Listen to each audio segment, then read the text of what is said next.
renowned advocate for child safety, a survivor of childhood sexual abuse, and CAC board member, as tonight's keynote speaker. Her powerful memoir, Stolen Innocence, chronicles her experiences of abuse and journey towards healing and advocacy that followed.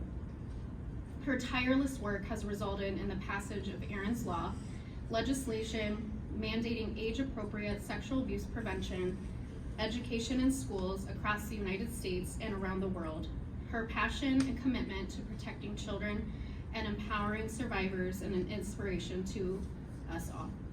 And so now, Erin Merryn.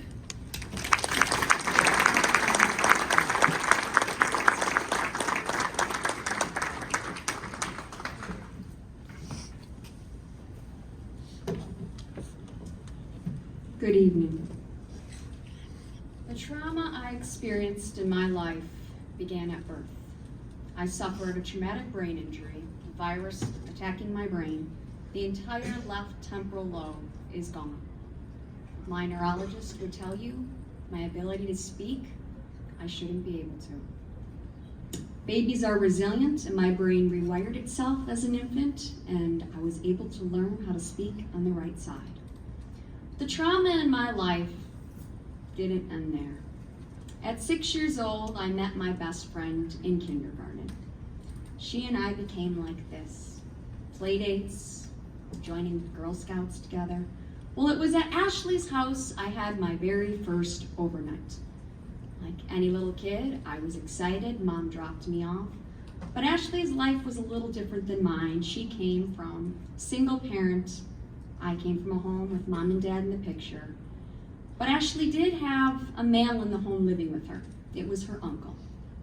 And that night, after watching Little Mermaid, 2 little girls falling asleep in a bedroom, me on the ground, my best friend in her bed, I woke up in the middle of the night to that uncle of hers coming in and sexually abusing me. No one had ever taught me that if this happens, you don't keep it a secret. You tell somebody. I had been taught not to talk to strangers, yet 90% of the time, children are not being hurt by strangers. It's by someone they know and trust. I kept it a secret. I didn't tell anybody.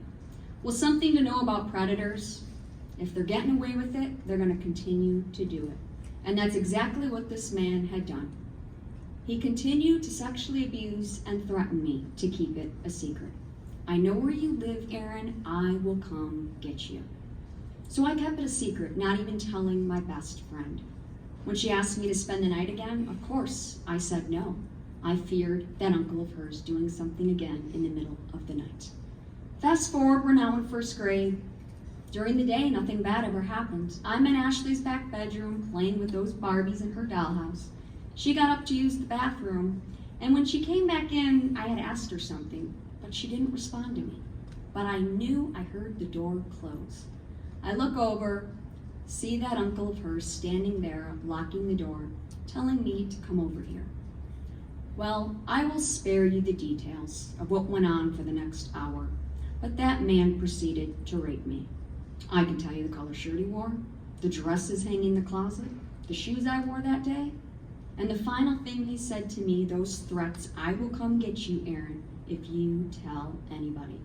When I ran out of that house that day, my best friend made me pinky promise her I would not tell anyone what he does. He told her they would be homeless. Mom couldn't afford to live here without him. And that's something to know about these predators. They threaten kids to keep them silent. So how did my abuse finally end? Well, this abuse went on until I was 8.5. All the behavior signs were there just weeks after being raped. I was suddenly triggered in remembering that entire event. And I began banging on a door that led up to the backyard. And I was banging so hard because I was reliving that moment, my hand went through the window.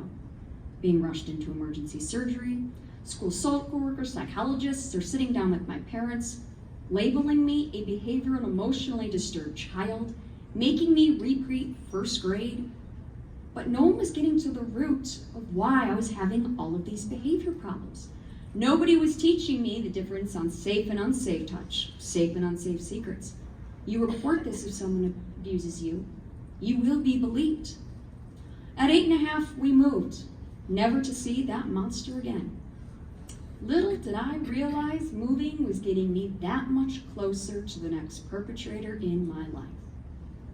Nope, not that stranger that I had been warned year after year about, shown the same creepy video of the guy that had missing teeth and greasy hair. No, this time I was waking up, spending the night at my grandparents' condo, to my older teenage cousin sexually abusing me. Coming from a family of 3 girls, I looked up to this older cousin that lived down the street as an older brother. I saw him weekly. Suddenly, I'm now keeping this secret. I went home that night and turned to my little pink childhood diary and wrote the words in the back, "I'm really scared and confused. Something happened last night, but I don't know who to tell." Well, I continued to write about that horror because he was continuing to get away with it. And just like the first perpetrator, he repeatedly told me, "Erin, this is our little secret. No one will believe you. You will destroy our family if you tell anybody." So what did I do? I continued to write about it in my diary as I babysat his little brothers, and he always came home, finding a way to lock me in bedrooms, basements, closets, you name it, sexually abuse, silence me. Even at times, Thanksgiving, Christmas, family dinners. So how did my abuse there finally end? Well, 6th grade, Officer Friendly comes in, and he's now teaching us DARE. Police officer from the Schaumburg Police Department comes in and teaches us the 8 ways to say no to drugs. Well, I still got my DARE card. But where were the 8 ways teaching us on how to get away until today? We don't teach kids that. I knew how to not give in to peer pressure and say no to drugs and the consequences. The only education I got when it came to sexual abuse was to keep it a secret. At 13 years old, just weeks after I was taught this, spring break, and I'm walking up the street, and my 11-year-old sister blurts out the words, "Brian's gross." I knew right then what that meant. He was sexually abusing her too. Suddenly, now 2 of us, I knew we had to come forward. We told our parents, and as any parents finding this out, were devastated. My father confronted his sister. It was her son. They talked to my cousin, and he, like he told me, denied it. Was not admitting this. They were standing by their son's side. My parents just wanted him to get help. But when the parents' parents wouldn't cooperate with my parents finally picked up the phone and called the police. A detective was assigned our case, and the next thing I know, my mom is telling us we're going to be pulled out of school and go to this place called the Children's Advocacy Center. We have to go tell some people about what Brian had done to us. I hadn't told them what happened when I was 6, 7, and 8. I saw how devastated my parents were with this news. There was no way I could tell them and put any more heartache on them. Well, I arrived at the Children's Advocacy Center exactly 25 years ago last month, and I walked into that old farmhouse with all this fear and anxiety. Terrified, are these people going to believe me? Because my dad's large extended family were not. They were standing by the perpetrator's side. All this fear and anxiety that I was somehow going to be interrogated, that I somehow have to convince this person, this stranger, of my story. I sat in that waiting room with my sister and appeared an advocate. She went into a room and talked to my mom, and I could hear her in that room, my mom bawling, saying, my children's lives are ruined, their childhood that I wanted to be so perfect. The advocate consoling my mom, who eventually came back in. And then a forensic interview appeared, and she told me, because I was the older sister, I would go first. I was led down this hallway, all these stuffed animals on the floor, led to 2 rooms, and asked which one I wanted to sit in. Sat at a little blue table. The room was colored with Mickey Mouse wallpaper. There was 2 bean bags, and she offered for me to sit on one of those if I didn't want to sit at the table. But my cousin had held me down on a bean bag, so I said, no, I'll pass. There was a big mirror in the room, and I felt comfortable staring at the mirror, telling her all the details of what had happened to me, because I was too ashamed to look at her and say what had gone on. Little did I know behind that mirror was a Schaumburg detective watching the entire interview. I remember walking out of that room with feeling like for the first time in my life, 10 pounds had been lifted off my shoulders. This relief that finally I wasn't carrying this alone, and these people supported me. They were on our side. Walked back into the waiting room, let my sister know that these are good people, they're on our side. Just tell them everything that happened. I walked out of the center that day with so much gratitude, so much relief that I could now move forward with my life. My cousin was called into the police department just a few days later, and to my very much appreciation, that Schaumburg detective got a confession. He was given probation, some community service, couldn't come near my sister and I, and now it was time to move forward with our lives. But just because abuse ends doesn't mean it just goes away and you can forget about it. Suddenly, I'm having the nightmares, flashbacks. My parents put us into family therapy. I didn't want to talk about this around my parents. Individual counseling, I still was too ashamed to talk about those dirty things that had happened. Finally, after several months, my parents feeling like they'd lost all the options, they called the CAC. They said, is there anything you can do to help us? Because this is continuing to re-traumatize her and we've exhausted all our options. And they told her, well, we have a girls' support group starting for girls her age. Maybe being in a room with other girls will help her start talking about what happened, make her more comfortable to talk about these things. Well, that was the best decision my parents could have ever made, because it was through this girls' teen group at the Children's Advocacy Center where I really reclaimed my voice, discovered that I wasn't alone, that there are other girls that this happens to, was taught the tools and understanding of how this would affect us the rest of our lives and how to deal with it. I made some of my closest friends from my experience at the Children's Advocacy Center. And after my individual and group therapy, I knew in my heart one day I would come back and thank these people that came in and supported our family, not just me, but a parent support group for my parents that are dealing with the guilt of what had happened to their child, not wanting to, take responsibility, having them understand that this is not their fault. This is the responsibility of the perpetrator. My sister was in a support group.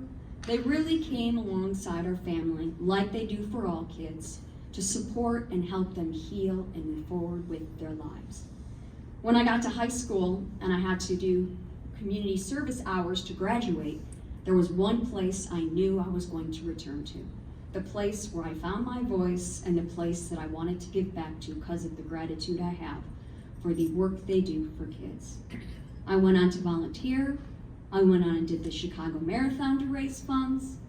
And eventually, moving forward with my life, I turned that little pink childhood diary into a book called Stolen Innocence.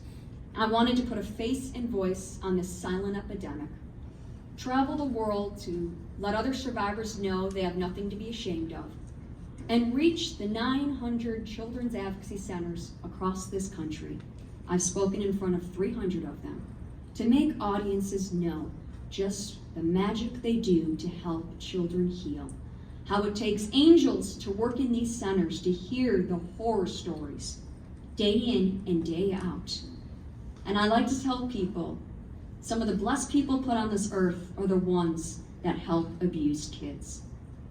And followed up to that is the people in here, yourself, who financially support this organization to help them keep the doors open, the lights on, and the services going, because children's advocacy centers are completely nonprofit, no cost to any child, any parent, the families.